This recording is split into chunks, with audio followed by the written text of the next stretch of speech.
इस वक्त मैं मौजूद हूँ दिल्ली के गांधी विहार मुखर्जी नगर इलाके के अंदर। आपको बता दूँ यहाँ कूड़े का ढेर है। उसी कूड़े के ढेर में आप देख सकते हैं किस तरीके से गायें इस कूड़े के ढेर में अपना चारा ढूंढ रही है। आपको बता दें यहाँ के करीब में रहने वाले कुछ लोग हमारे साथ मौजूद हैं। उनसे जानेंगे कि यहाँ पर गंदगी को लेकर उनका क्या कहना है। क्या कहना चाहेंगे आप गंदगी के बारे में? बहुत गंदगी है जी यहाँ पे, तो खड़ा होना भी आपके सामने ही है। गाय इतनी आती हैं, बच्चे बहुत ही मुश्किल से निकल पाते हैं यहाँ पे, बहुत ही मुश्किल।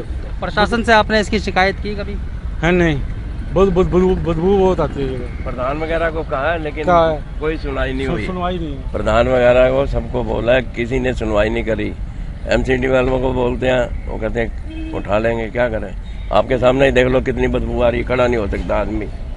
ये चीज है, बहुत ही बदबू। और बहुत कम से कम कोई बच्चा पैदल नहीं निकल सकता रात को, इतनी गायों का ढेर लग जाता है। यहाँ बैठ जाती हैं, बिल्कुल चौक बंद कर देती है। राजधानी दिल्ली में सड़कों के ऊपर जगह जगह आवारा गायों की जमावड़े देखने को मिल जाएंगे। वहीं अगर गाय की बात की जाए तो गाय एक पशु ही नहीं बल्कि भारत की एक संस्कृति भी है।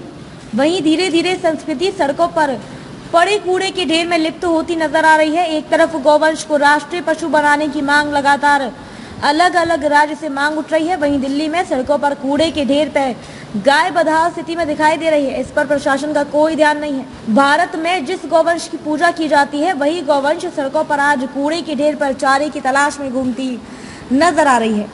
वहीं ये गौवंश किसके हैं और कहां से आते हैं, उसी को मद्देनजर रखते हुए सरकार की तरफ से एक योजना चलाई गई, जिसके तहत इन पशुओं का एक पंजीकरण किया गया।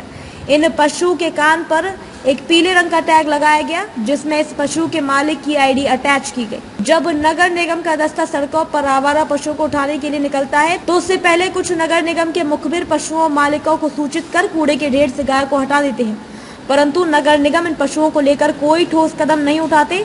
दिल्ली सरकार के मुख्यमंत्री प्रतिनिधि आसिफ कुमार का कहना है कि यदि नगर निगम चाहिए तो इन पशुओं के कान पर लगे टैग की आईडी को सर्च कर इन गौवंशों के मालिक का पता लगा सकती है, उसका जुर्माना कर सकती है। लेकिन कहीं ना कहीं नगर निगम अपने कामों से बचती नजर दिखाई दे रही है। मैं राजेंद्र शर्मा, सांसद प्रतिनिधि बुराड़ी।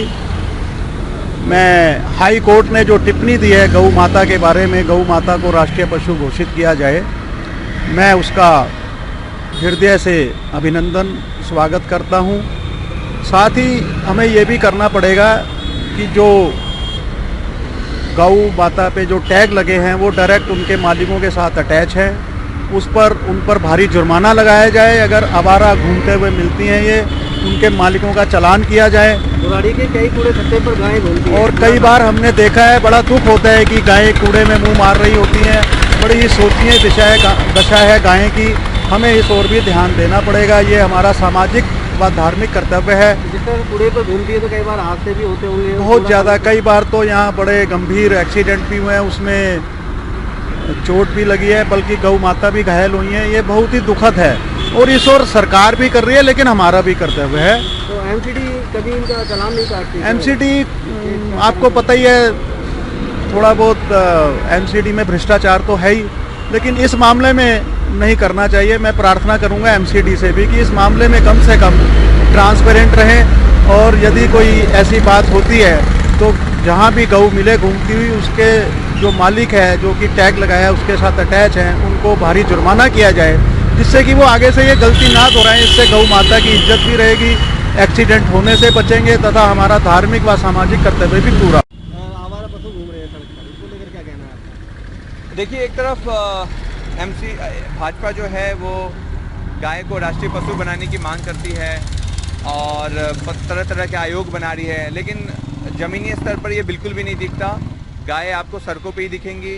जो ये कूड़ा है, कूड़े में पन्नियाँ खाती हुई मिलेंगी, वही उनकी मौत की वजह बनती है।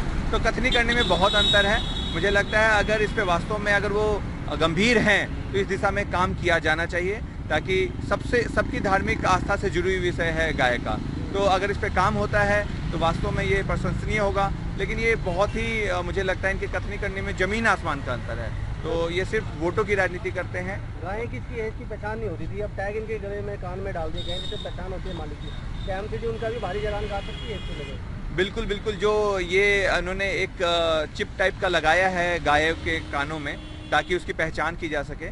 लेकिन देखने में ये आ रहा है कि जो ये गाय हैं वो अभी भी आवारा पशुओं की तरह सड़कों पे घूम ही रहे हैं। तो बिल्कुल बिल्कुल, तो अभी भी कोई हालात में कोई बदलाव नहीं है। ये कोई काम कागजी कार्रवाई ही कर रहे हैं, दिखाने के लिए इस तरह के चिप्स लगाए जा रहे हैं। अगर ये वास्तव में सड़कों पे ना दिखें और इनका सही से देखभाल किया जा रहा हो, तब माना जाएगा कि हाँ, ये एक अच्छा कदम था। दिल्ली से खलील अंसारी की रिपोर्ट।